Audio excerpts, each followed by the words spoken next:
All right, y'all, man. We live, man. We officially back with another one.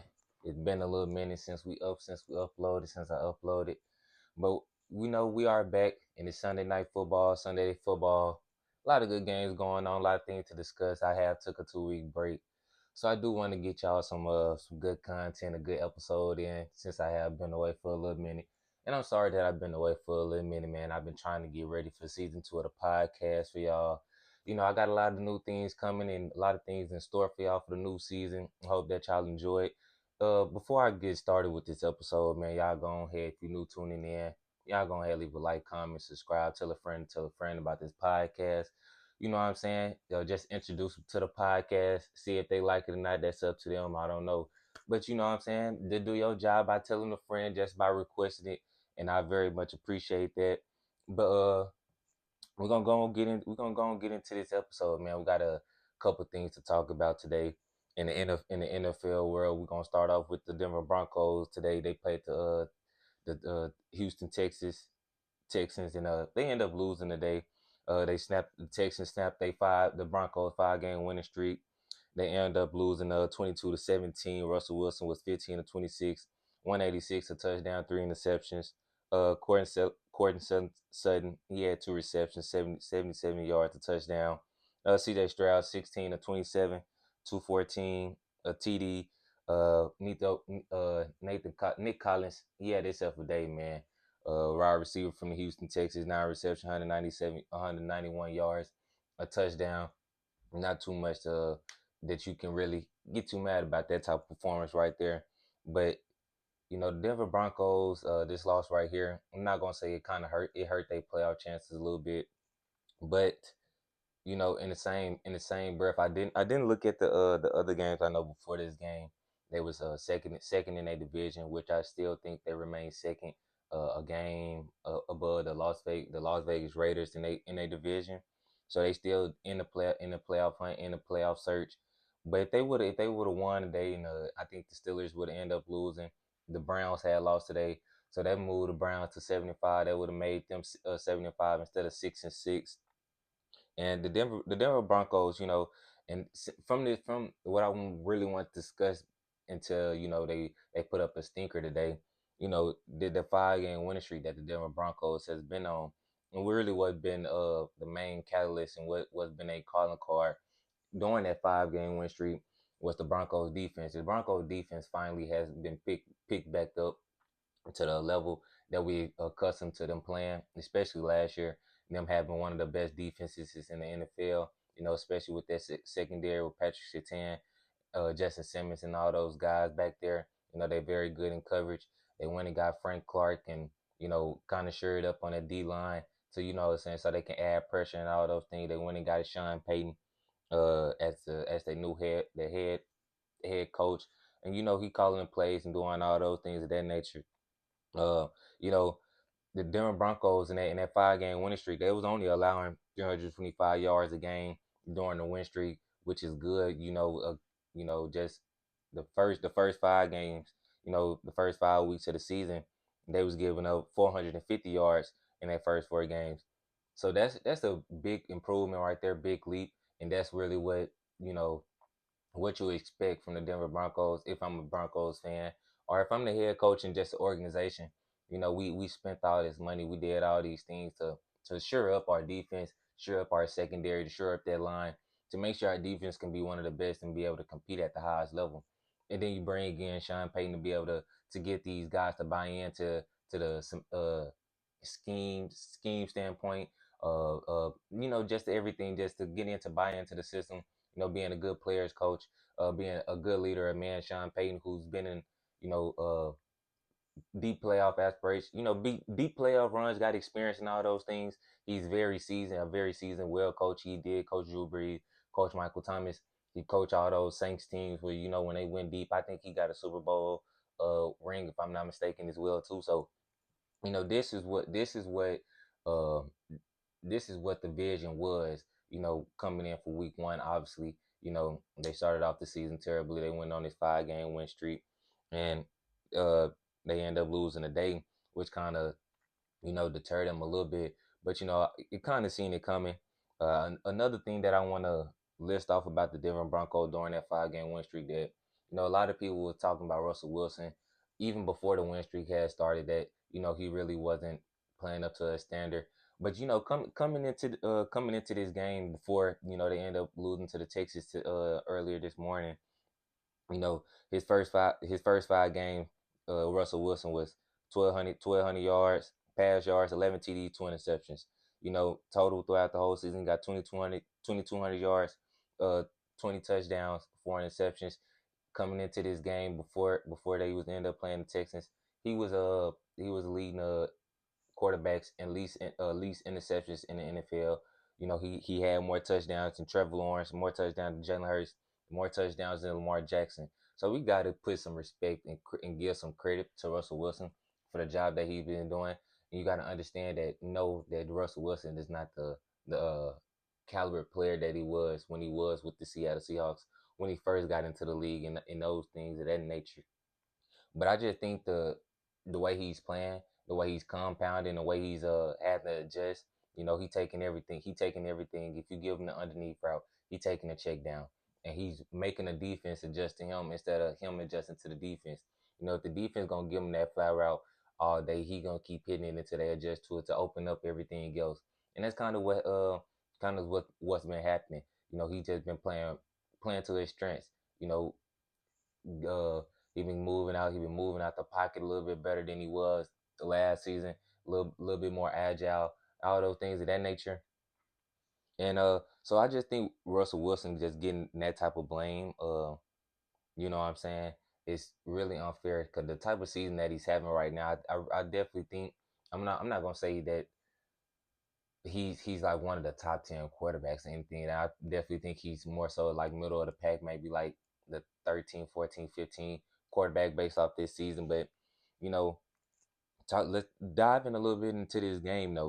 Why the Broncos had lost this game today. The Broncos, they had went 0 of 11 on third down, and they kind of reverted back to who they was the first 5 to 6 weeks of this season. You know, and Russell Wilson, he kept putting the ball in harm's way, kept putting the defense in tough positions to keep putting pressure on them. 3 interceptions.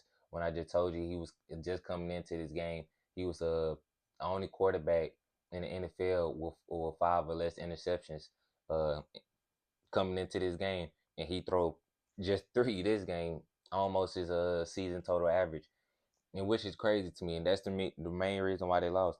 Uh, I don't want to take nothing away from the Texans, C.J. Stroud, and those boys that did come to play. The defense, was the Houston Texans defense. I got to give props and credit to them.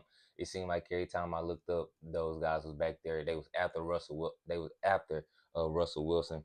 I'm giving him constant pressure. Steady was he was either getting sacked, throwing it away, or he running for a dear life. I promise you, the Texans is gonna be a legit contender in the near future. They got a cornerstone franchise quarterback over there in CJ Stroud. And CJ Stroud, man, if he could some way get his team into the NFL playoffs this season in his rookie season, there's no way why I don't think he should be, at least top two in MVP race right now. You're looking at his stats as a rookie. He got 3,540 yards, 20 touchdowns, 5 interceptions, which now he is now the only quarterback with under 5 or less interceptions in NFL. Yours truly, that's CJ Stroud, and he's doing this as a rookie. He beat the Bengals, he beat Joe Burrow, he beat Trevor Lawrence, he beat the Steelers, he leads the NFL in pass yards. What else do you have to do? What else are you going to ask from a rookie quarterback like CJ Stroud? I think I'm very impressed from what I'm seeing from CJ Stroud. He looked very poised. He looked like he's been here before. He looked seasoned. He looked very calm. Uh, Especially in those games. That's why I was like, early on in the season, he getting games like the Joe Burrow games. He beat them when Joe Burrow and the Cincinnati Bengals low key looked like they was finna turn the corner. They were like on a 2-3 game win streak. The offense started rolling, and they came down to Houston, and sent them home packing. Uh, that's a rookie quarterback right there. I don't know, can't name too many rookie quarterbacks that putting up the numbers that he's putting up and playing at the elite level that he's playing and also winning. and doing that. That's the most important part that a lot of players, a lot of people like to overlook. You know, he doing this as a rookie and winning games. He got a chance to get his team into the playoffs in his division. As a rookie quarterback, leading the NFL in pass yards. Uh, the only quarterback with this, he got the lead quarterback touchdown to interception ratio. So he keeping the ball out of harm's way, and I'm really impressed with what I'm seeing from CJ Stroud, man. And CJ Stroud, the sky's the limit. I'm not gonna lie, because really, there ain't nothing he can do. He can scramble out the pocket. He can go deep. He can go short. He can go medium. He can throw outside the numbers. He can throw inside the numbers. You know what I'm saying? He can use his legs. Uh, and I just think he now, as a being a rookie, as years go by, he'll be able to understand coverages a little bit more. He can go through his progressions a little bit more cleaner, a little bit more smoother, um, and just get more and more acclimated into, just the NFL overall flow and speed of things of that nature like that. Um, Moving on, man, we got the Eagles. The Eagles, they end up losing today to the 49ers in the beatdown. But uh, this game right here, it showed me a lot about who the 49ers are as a team. Uh, you know, and what I took from this game today, like I said, they won 42-19. Brock Purdy, he was 19 to 27 in this game. 314 yards, 4 touchdowns. CMC, 17 carries, 93 yards. Touchdown, had over 100 total yards. Today, Debo Samuel, he had 4 receptions, 116 yards, two touchdowns. Jalen Hurts, 24-41, not the best of games, 265 yards with a touchdown. Jalen Hurts was also their leading rusher this game. Seven carries, 20 yards, touchdown. And AJ Brown, 8 receptions, 114 yards. Uh, the 49ers, they came out and they stood on business today. Debo Samuel, he's been on record saying that the Eagles secondary is trash, and the way they came to play today, man, it looked like they was standing on business. They came out to send a message that we are the best team in the NFC. And until further notice, you know what I'm saying? We the best team right now. We didn't put hurting on the Cowboys. We put hurting on the Eagles. Those are really the only two real legitimate threats that we got in our division, in our conference so far, and we beat the brakes off both of them. Uh, you know what I took from this game, from the San Francisco standpoint of it, is that whenever they got their full team and they're fully healthy, they're gonna be very hard to stop. Because you got Debo, you got George Kittle, you got CMC at the backfield, who can also catch out the backfield, who can hand the ball off to go ask for get you 100 yards carrying, and also can give you 50+ yards. And then in the pass game, it ain't too many running backs that can do that.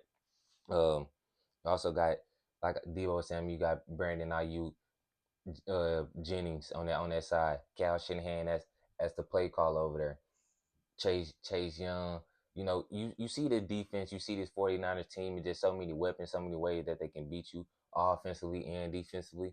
But I just think it was just an overall dominant game by the San Francisco 49ers. And they came out, and it seemed like they wanted to send a message just to show the whole league that we are the team that will be representing NFC. If we continue to play like this, if we can get in there healthy, uh, it just not much they can do. They can run the ball, they can throw it short, they can throw it long. They got a very explosive team. They can take a 10-yard catch and turn it into a 50-yard game. Cause they the best team in yards at the catch. One of the best screen plays teams. One of the best play calling coaches in the NFL in Cal Shanahan. So I just think the offense, they got a well balanced offense. Um, I think Cal Shanahan know how to attack his opponent too as well. That's what you know. Uh, I think that's what helped them a lot with their balanced attack. Uh, he don't want to put Brock Purdy in too much in harm's way, because he know he got CMC. He got all these weapons. You can also hand it off to Debo Samuel, things of that nature. But Brock Purdy, he had a very clean game today. 19 to 27, 314 yards, 4 TDs, man. He was just shredding them. And I'm talking about whenever the San Francisco 49ers got their full arsenal of weapons and firepower behind them, they're going to be a very hard team to stop. because for all the reasons that I just said, they can go jet sweep. They can put so much pressure on your defense where like you have to be honest and you have to stay home and you have to be disciplined throughout the whole course of the game. Because the minute that you lose focus or you lose sight of what's going on, you know, a 5 yard catch can end up turning into a 75 yard touchdown. You feel what I'm saying? Like then adding Chase Young, adding uh adding Chase Young and things of that nature to that defense, to that front four with Nick Bosa, Hargraves, and Armstead, things of that nature, and Fred Warner and Kadavius Ward, all those things. The defense is looking definitely showing up. 49ers today, they was 7-10 on third down. That's really the name of the game right there. If you can win on third down, get your opponent. If you can win on third down, and when you're on defense, if you can get off on third down, and if you be able to score whenever you're in the red zone, that's a recipe for success right there. It's not too many times you will lose ball games if you're doing two of those three things. If you're doing three of the three things, which the 49ers did tonight, especially with the firepower that they have, it's gonna be a lot more 42-19 game wins for them. You know what I'm trying to say? So, when healthy, I got a stat right here about the 49ers, just to show you how explosive and how dangerous that the team is when healthy. When everybody is healthy for the San Francisco 49ers, they haven't played a game where they're all healthy, where they haven't scored at least 30 or more points in the game where they all healthy. So let that sink in. So basically, when everybody plays, when Debo there, Trent Williams there, CMC he's healthy, George Kittle there, when everybody's there full effect and they're as healthy on the offensive side of the ball, it's gonna cause a lot of problems. They haven't scored under 30 points when everybody has played, and which is a crazy stat, which is kind of ludicrous to me because you basically scoring 4 or 5 touchdowns a game from you getting 4 or 5 touchdowns a game from your offense, let alone, sometime where you getting and the pick sixes, interceptions, fumbles, and things of that nature where you're getting help from your offense and also field goals and things like that. Uh, so yeah, it's like the San Francisco 49ers team, they is scary, man, scary. I want to give a shout out to Brock Purdy for Brock Purdy the season that he had in this season because I'm not gonna lie, coming into the season I really wasn't that high on Brock Purdy. I was thinking that he would just because last season he only played 5 or 6 games during the season. So I was thinking that Brock Purdy, he really wasn't as good and he was just an average quarterback, that can probably just get the job done with all the weapons. But, you know, obviously from what I've been seeing this year, he been playing from week 1 to week 13. Obviously he got 3 games. He lost 3 games this season, but that's without Trent Williams, without Debo Samuel. And like I said, when this whole team is together, that's when you can really see what this team is made of. Basically, with any other team. But Brock Purdy, this is his second season, basically his first full season as a starting quarterback because he did get hurt last year, and he got inserted to being a starting quarterback halfway through the season. They did have Jimmy G. So Brock Purdy, I do want to give him a lot of praise for the way he's been playing this season. Being a second year player, really just having the first year full starter. Uh, I just think this season the way he's been playing got a lot to do with Cal Shanahan really trusting in him and him knowing that he's gonna be the guy from day one, where you don't have to fight for a spot with Trevor Lawrence, he don't have to fight a spot for Jimmy G, where he can just come in and he know he got the job, where he just can just come in, focus on the plays, make sure he going through his progression, just work on his individual game, not worry about am I gonna be able to play this week or is this person gonna get hurt so I can get in, not to sound bad or anything, sound troubling or anything, but it's true. But Brock Purdy this season, he got almost 2,900 yards. He got 19 touchdowns, 6 interceptions, which is a very, very steady game right there. A very, smooth, decent. That's how you can ask for it, because basically they'll be 12, 13-0 right now. Debo and Trent Williams didn't play. The 3 games that they lost came from the 3 games where they weren't healthy and they weren't whole. So that's why I say whenever the team can get fully whole and healthy, it's not a lot of teams that can be able to hang with the San Francisco 49ers because they just don't have the personnel defensively. They just don't have the personnel offensively. Maybe like because today I thought the Eagles just they would have. I think they would have the better personnel out of all the teams to to match up wise to be able to throw them off balance, and they came up and put a a shit show you know last upper meal on them on today. But CMC as well. Got to give out the a credit to CMC. CMC having an MVP type of season. I think he definitely in the MVP race, top three. The and I say that because the not just the numbers that he putting up, but it's how he getting his numbers and also the impact that he has on his team. I think he is the most important player on the San Francisco 49ers because once again, he can get you 100 yards on the ground. He can get you 50 plus yards catching the ball.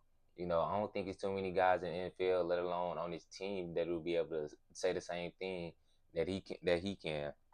CMC he got 193 carries on the season, 939 yards, 11 touchdowns, 48 receptions. He leads the NFL in rush yards. He third in receptions for running backs. That's what CMC can do for you right there. A real two-way dual threat who will be able to get you 100 yards on the ground, get you 50 plus yards on the 50 plus yards in the pass game. And you can basically pencil him in for at least a touchdown a game too as well. I think he almost set the record for San Francisco 49ers most consecutive games with a touchdown. Hey, he was right there. Um, but yeah, I think that might be enough for the San Francisco 49ers standpoint. I do want to talk about the Eagles because the Eagles was coming off a little win streak themselves. And before this game, I had a couple notes and stuff down just in case they did win this game because you know coming into this game, coming off that five game win streak and the way they was playing throughout this win streak, they had me looking at them as the best team in the NFL. Period. Whenever you can beat the Buffalo Bills, you can beat the Chiefs, you can beat the Cowboys, you can beat the Dolphins in 5 consecutive weeks. I think they're saying something about who you are as a team, who you are as a organization, uh, and that shows where you headed, and shows the growth and where you can be and where you can go. And the thing that I want to point out uh, is Jalen Hurts. Jalen Hurts haven't been having the type of season that he wants. Statistically, the numbers probably don't reflect how well he's been playing. But I just want y'all to know that sometimes numbers don't always tell the story because you can have good numbers, but when it's time for you to do what you need to do, when you absolutely need you to do it, they can't get it done. And that's the thing what I've been taking from Jalen Hurts in that 5 game win streak before they got obliterated today, obviously. Jalen Hurts, he in his 5 game win streak, he whenever the Eagles they needed a touchdown, they needed a score. He came down, he capitalized off of it every time. Uh, in that Buffalo Bill game last week, they went into overtime. Uh, he was 18 to 31, 200 yards, 3 touchdowns. He had an interception. He had 200 pass yards, which is very average. He didn't have the best of game in the air, but whenever he needed to score and whenever he needed to make a play, he made that play. And that's what sets the good teams for great teams. What separates playoff teams from true contenders and Super Bowl wins right there. In that Buffalo Bill game, he scored in the first quarter. He scored the third quarter, what made it 14-17, which they was down. Buffalo Bills was up 17-14. He scored twice in the fourth quarter, which ended up, giving them the lead. And they went into overtime, and he walked it off from there. And it's been like that the past several games, and they showing y'all that they can win in different ways. They can win in the gritty, grimy way. They can win in blowouts. They can win in shootouts. They can win in low scoring games. They showing y'all that they can win in multiple ways and multiple facets. And I think that's a very good sign to have as a ball club because, like I just said, it's not about your numbers. It's sometimes just about can you get done when you need can you get done what needs to get done when you absolutely need it to get done. And that's what I've been getting from the I mean not excuse me, not the Denver Broncos, but the Philadelphia Eagles. Um one thing that I will say about the Philadelphia Eagles in this win streak, which obviously ultimately came back and why I think they lost this game today against the San Francisco 49ers in a type of fashion that they did in this 5 game win streak. I think it's been overshadowed that they haven't been able to get their run game going with the type of offensive line that the Philadelphia Eagles possess, and what the run game type what it means to them last year in the success of their offense. Been 9 days from last season to this season, especially in that 5 game win streak. Outside of that Chiefs game, they haven't been able to run the football very well or very effectively. They played the 49ers today. They got blown out 42-17. They lead rusher with Jalen Hurts with 20 yards. You're not gonna be able to play. You're not gonna be able to beat the Cowboys. You're not gonna be able to beat the 49ers. I don't know if you will be able to beat even a Detroit Lions uh, with Jalen Hurts being your lead rusher. No disrespect to Jalen Hurts, but him being your quarterback, taking that much punishment to ask him to do that much to be your leading rusher, to also be very elite in the pass game as well. Uh, that's I think that's asking for too much right there. And that run game definitely has been overshadowed because once again Jalen Hurts has been playing out of his mind whenever they need Jalen Hurts to play out of his mind, and he even single handedly, you know, backpacking and carrying this the offensive run game, uh, which is definitely a big problem because that was one of the Eagles' calling cards last year, to be able to maybe we can beat you in different ways. We can beat you in a defensive type of battle. We can beat you in the high scoring, high potent type of game. We can beat you in the low scoring, grimy, and ground and pound. It, and today, that's really it came everything came full circle, and it kind of put everything on the silver platter. And that this has been the Eagle weakness all the time, but since they've been winning, it's been getting overshadowed. You know, Shannon Sharp, I've watched a lot of his podcasts, and I be seeing them sometime on First Take. you know, and what stuck with me is when his coach said, you should never accept anything in a loss that you would in a win. So just because they've been winning, do not mean that they run game has been acceptable. Because they just got exposed today because they weren't able to run the ball to be able to keep the 49ers, honest. Especially when you have a 49ers team with a Chase Young, with a Bosa, with an Armstead, with a hard Graves on the defensive front, and obviously Fred Warner or Greenlaw.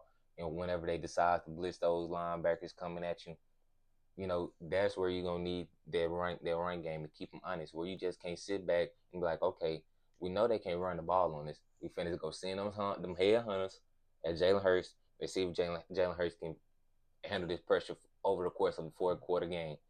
And right now, him being a quarterback, I know he squat 600 pounds, do all these things, do all this and that, but nah, man. Yeah, the Eagles need to find a way to be able to shore up this run game.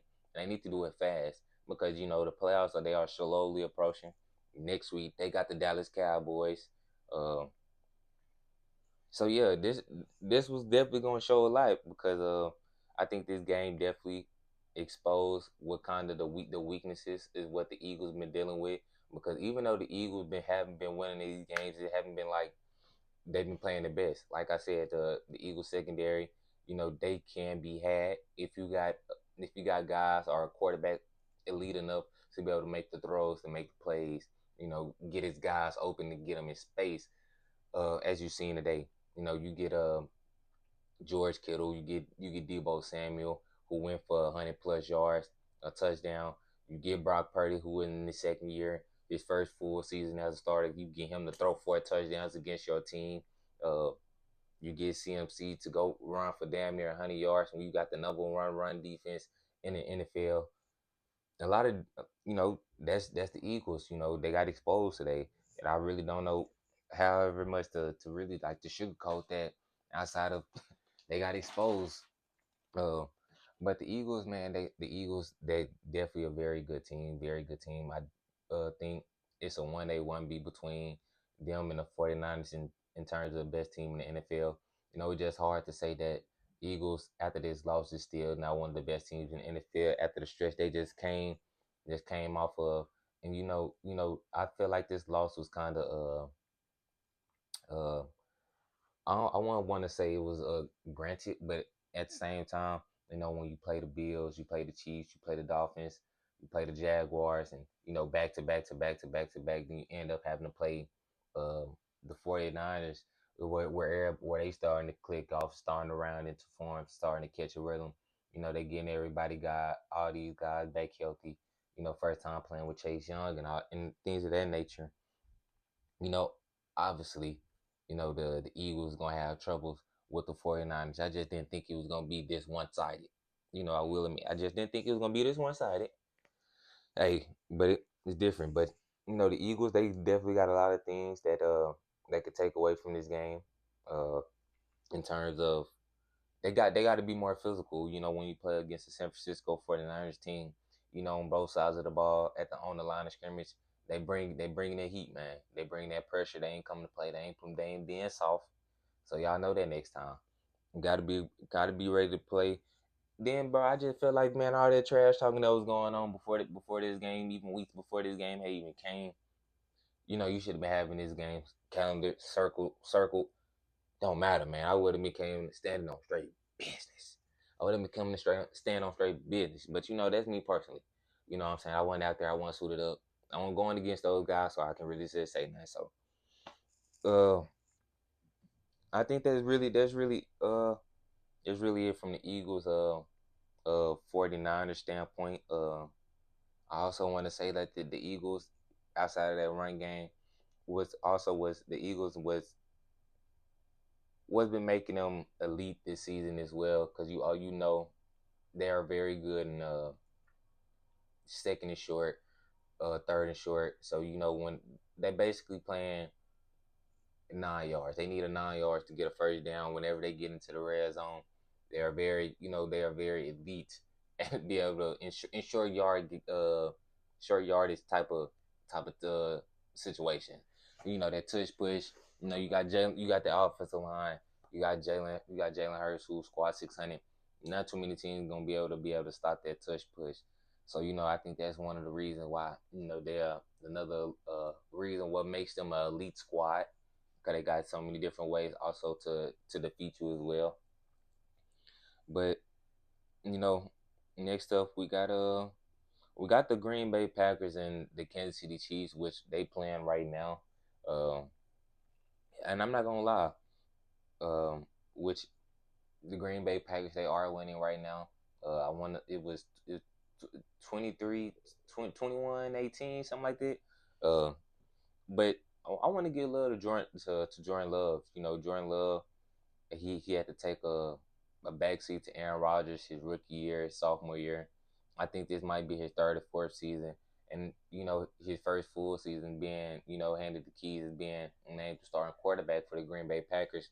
And I must admit, you know, Jordan Love to be able to come in and to try to fill the role of replacing Aaron Rodgers, who probably might be arguably the GOAT quarterback in that franchise. And you ask him to come in after the third year of not playing at all, come in to be able to make that same type of impact that A-Rod making, that he made, when he played, is a lot to ask for a player of his age. I'm not gonna say of his stature or of his status, or I definitely think Jordan Love, he got the capabilities, he got the attributes, he got the talent, he got the skill set to be a very good, comfortable quarterback in this league. And excuse me, it's 24-19 right now. Uh, Green Bay's kicking the ball off his fourth quarter, 60 minutes left to go.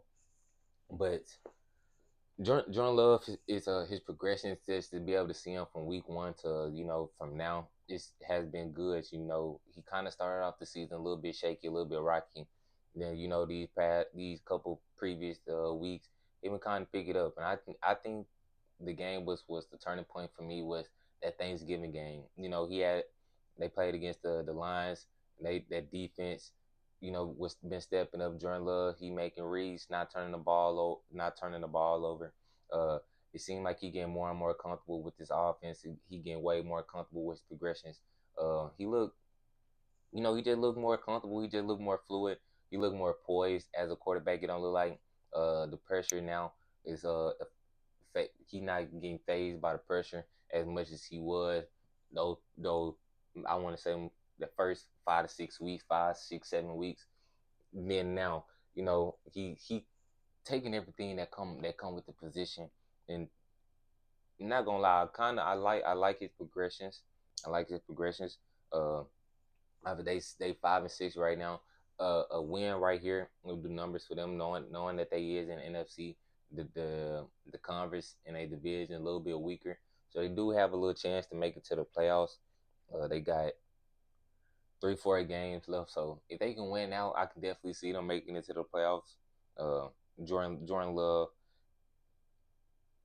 I want to just say that the Green Bay Packers they in good hands. I want to just say that they got guys. They got Christian Watson who missed half the season with an injury and up coming back. He's still trying to get his legs all the way back under him. Him and Jordan Love still trying to catch some chemistry. You got Romeo Dobbs. You still got the run game, and you still missing Jones. You still missing Aaron Jones. Probably your best running back. I haven't seen Zaire Alexander. So y'all still missing. They still missing guys where they can still improve. And I just think the job that Jordan Love have been doing, uh, especially with the task that even asked to the card that he was dealt with. I just think he been living up to expectations. I'm not gonna lie, but I think that's gonna conclude my NFL talks for the day. You know, I have been gone for 2 weeks, so it was a couple more things, but a lot of teams. Obviously the Ravens didn't play today. Because that's my team, and I think we look very good. That Mark Andrews injury definitely gonna hurt us, but I just think the way our defense been playing this season, it's been better than it was last season. We didn't have Lamar last season. We end up almost winning the game against the Cincinnati Bengals. Um, in the playoffs last year without our starting quarterback. So I don't think Mark Andrews. Obviously, he's a big hit to our team and to the production wise and to the receiving core. But with the defense and how we were playing, how we've been running the ball effectively. The spread offense that we got with Odell. Odell look like he's rounding out into form. Obviously, Zay Flowers, rookie, electrifying wide receiver over there. um, we got you know what I'm saying? Keaton Mitchell and all those guys running the ball. Marlowe should be coming back here shortly before the playoffs. So while our defense can be fully healthy over there, we've been doing all of that without our top corner. So, the Ravens been looking definitely formidable. But you know, since I haven't been here, I haven't gave y'all an episode in about 2 weeks, and once again I am sorry for that. Y'all would never have to wait 2 weeks for an episode ever again. Once again, I've been trying to get everything, in order, get everything intact, because once 2024 hit, New Year's, the first episode, for the season 2, you won't be seeing this type of setup. You will see a whole different type of setup, things of that nature. Uh, so yeah, that's really what I've been focusing on, man. Been trying to get season 2, ready for y'all. Been trying to stay down. Been trying to, do all these things for season 2, for the next season of the podcast. So that's all my time been occupied with that. But since I haven't been here, gave out episode, I want to switch over and kind of discuss some NBA talks real quick, some basketball talks, since I haven't been here and all those things. Once again, bro, if y'all still watching, y'all go ahead and leave us a like, comment, subscribe, man. Please subscribe, man. A subscribe button, a comment, a like, all that would do justice. I'm very thankful for whatever you do. You know, it'll go a long way. Don't ever think your support go without notice. I know I see everything. I notice everybody. Sometimes I can't respond to everybody, but you know what I'm saying. I thank y'all for supporting me. To the ones who do support me. Uh, but yeah, the Orlando Magic, they the number 2 seed in the East. Currently, they end up losing yesterday to the Brooklyn Nets, end up snapping a 9-game winning streak. And I want to give praise to the Orlando Magic simply because, last season being one of the worst teams in Eastern Conference and making a complete 360 turnaround to this season, end up being the number 2 seed in the Eastern Conference, coming off a 9-game win streak, the number 2 seed behind the Boston Celtics. That which says a lot. And the reasons behind this big shift and turnaround between the Orlando Magic, in my personal opinion, has to be the the players. They buying into to the coach's system. They buying into the identity that how they want him to play, how he want them to play. Uh, they playing very physical. They playing very passionate on offense, on the defense side of the ball. Jalen Suggs being the main catalyst for the defensive identity that he brought into this team. With Markel folks being out, he get more opportunities to play a little bit more of those starter minutes. The Orlando Magic, they third in defensive rating, they fourth in steals, one of the top 10 teams in defensive blocks. And that just goes to show you why they've been on this 9-game win streak. Obviously, they lost yesterday to the Brooklyn Nets, but still having that 9-game win streak, being the number 2 seed in the East. Where you got Milwaukee, you got Philadelphia. Uh, a lot of people didn't have the Orlando Magic being this high as a team, and I don't think this is a fluke. Obviously you got Paolo Banchero. He in his third year. A skill bully. He remind me a little bit of like Carmelo Anthony a little bit when he first got into the league. Jump shot in the post game not all the way seasoned to where he want to be, but I think he definitely got room to improve. Franz Wagner. A three level threat from his position at that forward position. Being 6'6", being able to handle the ball, to be able to play, make, shoot the three, be able to score the ball, rebound, to do different type of things. And I just think that's the name of the Orlando Magic, is their versatility. They hold starting five with Jalen Suggs, Anthony Black, uh, Paolo, Franz, and obviously a center. They run the lineup with 6'6" and above, so they can, the versatility that they play with, the speed that they play with, the youthness that they play with, especially in the regular season, where it kind of caters to the young guys a little bit, because the regular season is a little bit more faster pace, more possessions, a little bit more faster tempo. They like to get up and down, a little bit more transition. And Orlando Magic, they've been capitalizing off all those. The Orlando Magic, they got wins against the Lakers, the Nuggets. They got wins against the Boston Celtics. Those are three big wins right there. And obviously they beat the Lakers twice, so they also beat the Clippers. They got those type of wins on their resume, so they just not out here just beating uh, uh, the Charlotte Hornets. No disrespect to the Charlotte Hornets or the Washington Wizards. They out here beating true contenders. The Nuggets. Obviously, they won the championship last year. Boston Celtics. We know what they represent in the Eastern Conference. The Lakers. They went to the Western Conference Finals. And those are big wins.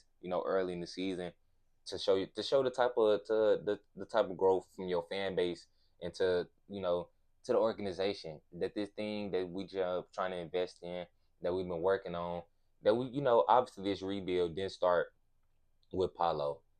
Uh, well, no, did it start with Paulo? I'm trying to think, because I want to say, did they bring the head coach in before Paulo got drafted, or that was when Paulo got here? But a lot of guys been asking, like, how the Orlando Magic been able to make this type of leap without Paolo being a 25 point per game scorer, Franz being a 25 point per game scorer, which Paolo, he's averaging right at 20 points. So if Franz, you getting somebody like a Jalen Suggs who's averaging 12 points. You got like 6, 7, 8, 9 guys on your team that's averaging double digits, and that is the reason, because you don't have just one guy or two guys. You have a collective team. Then you got your head coach, installing to your younger guys, to this young team, to the players, to instill defense. He been preaching defense, and that's very obvious. You see the emotion that Jalen Suggs be playing with, picking up 94 feet. Being an absolute tenacious defender, being an absolute dog on the defensive end, being an absolute menace. I'm not gonna lie, being like a bigger Pat Bell with more speed. And the versatility that they be able to play with, be able to switch at every position except for that center position. Then obviously bringing in Joe Ingles, which I think was been a very underrated pickup for them, because like I said, the Orlando Magic, the one of the youngest teams, might be the youngest team in the NBA outside of the Detroit Pistons. Uh, the whole starting lineup is, I want to say, Franz is his third year, Paulo his third year, AB this is rookie year, Jalen Suggs this is third year. Uh, so they got a very young team. Bringing in Joe Ingles, a veteran presence who's been in high playoff games, playoff situations, seen different things, been around the league, a true professional. To bring him in to and the role that he got the coach that the role that the coach got him playing with his team as well off that bench. Kind of like that point forward. Being able to slash. That 2-man game with Mo Wagner. I think that got a lot to do with the Orlando Magic success, and I think you're gonna be a lot more of Orlando Magic success going down the line throughout the rest of the season. I do not think this is just uh, an early season thing for the Orlando Magic because they 13 and 5, 14 and 5, something like that. Second seed in the East. I can see them making the playoffs this year. The way they playing, I can definitely see them making the playoffs. Uh, I do think. And all this has been without Markel Fultz. Markel Fultz, he's been hurt too. He's been the starting point guard. Obviously, that's why AB been in the starting lineup. I didn't even mention Cole Anthony. Cole Anthony, he's been taking the lead this season, averaging like 13, 14 points off that bench, being one of the best six men in the NBA this year. So that's what I got to say about the Orlando Magic, man. A lot of people been shocked about the Orlando Magic, and I'm not gonna lie, I have been too. But I've been watching them a lot, very closely. I do bet on the players a lot, Franz, Paolo, and Jalen Suggs. Hey, they come through every time, so I've been watching them with a very close eye, very third eye.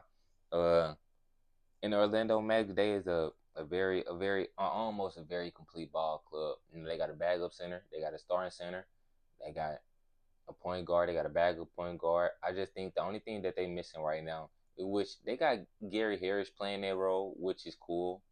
I still think they need another shooter.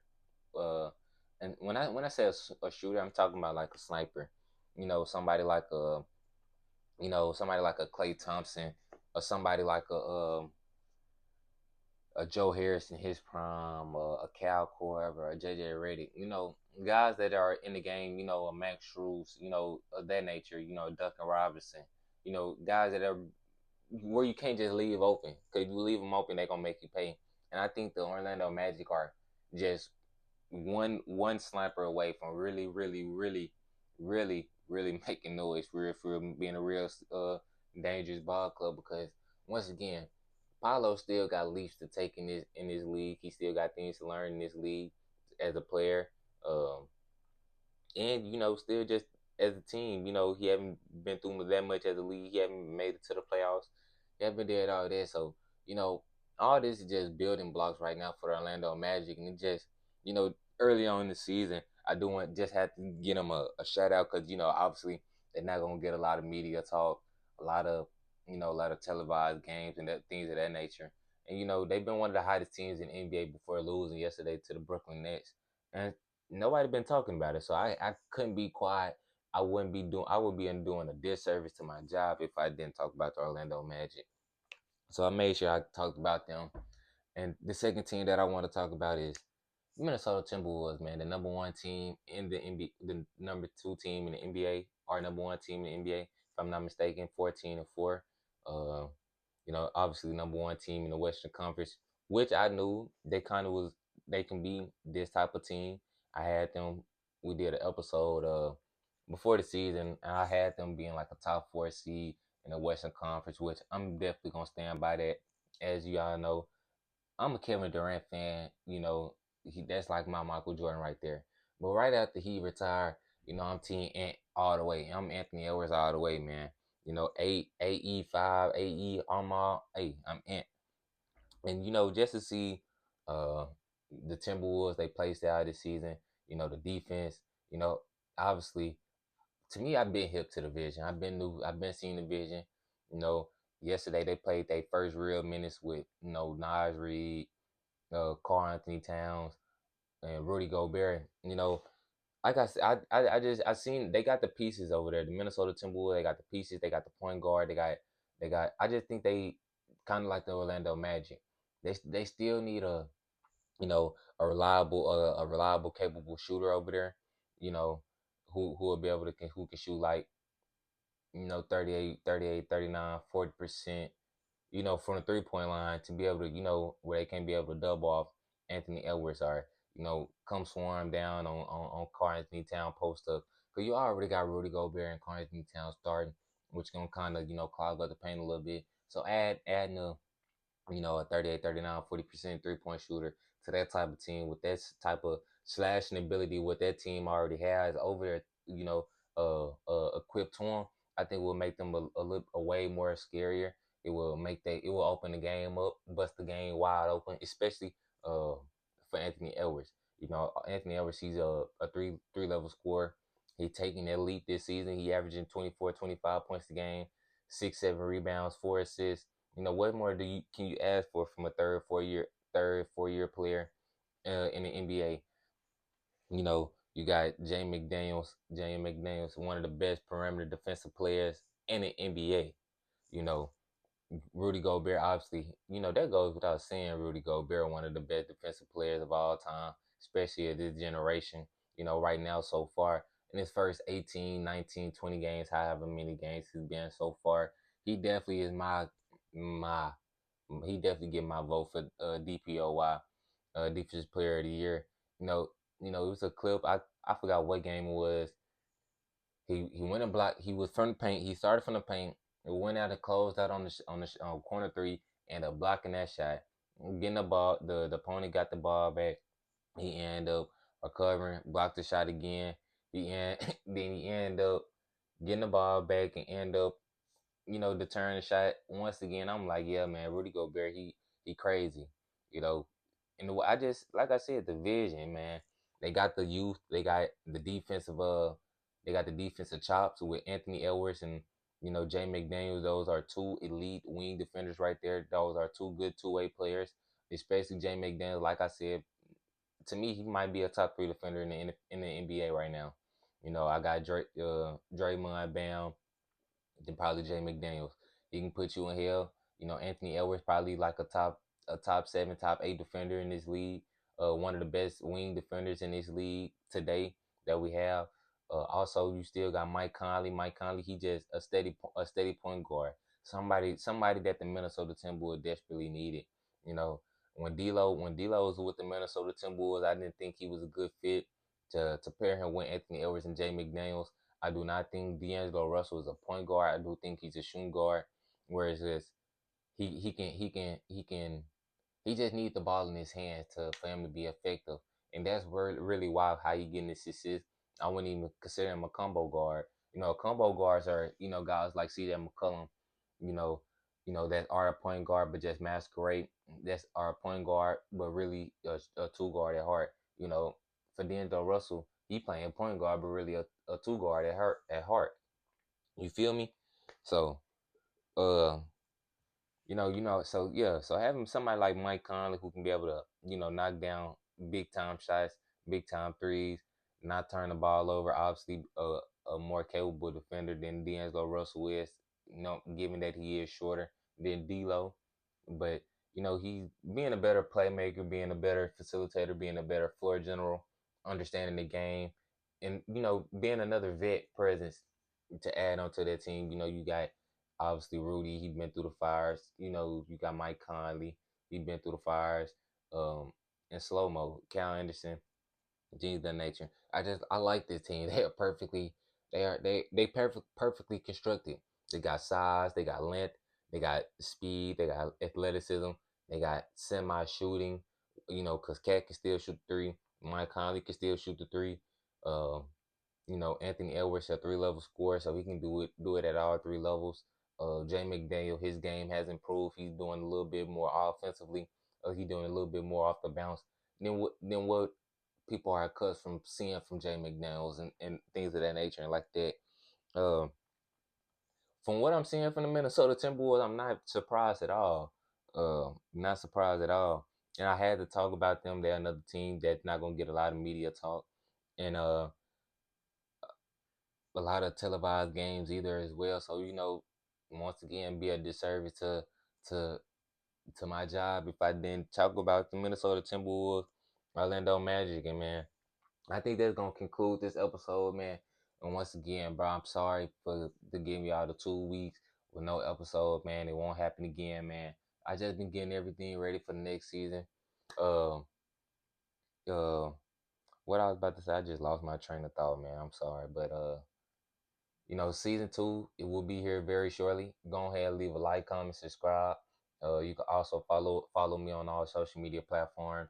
Uh, at Off the Bench Show on Instagram, Off the Bench Show. Also on TikTok, you can follow me on Off the Bench Show on YouTube. You can say search me in the white logo with me with Kobe Bryant on there. Hey, that's me. Go ahead, subscribe to your boy. More content like this. And man, I ain't gonna lie.